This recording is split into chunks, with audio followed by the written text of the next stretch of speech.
Hi, here's a fun activity I like to do.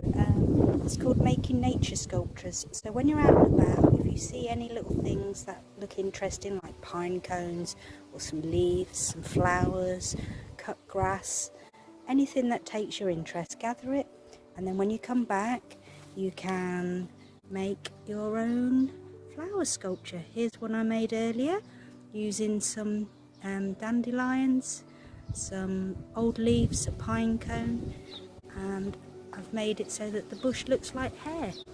You can do loads of different ones. It's just a fun thing to do. Have fun making your own nature sculptures.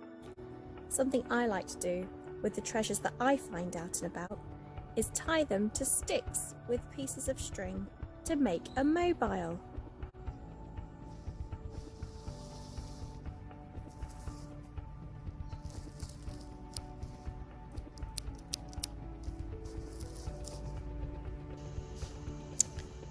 All the little treasures that I find, so pine cones, acorns, leaves, chestnuts, heathers, feathers and sticks.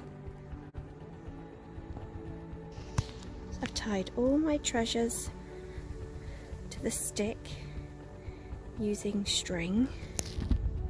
What a great way to display what you find.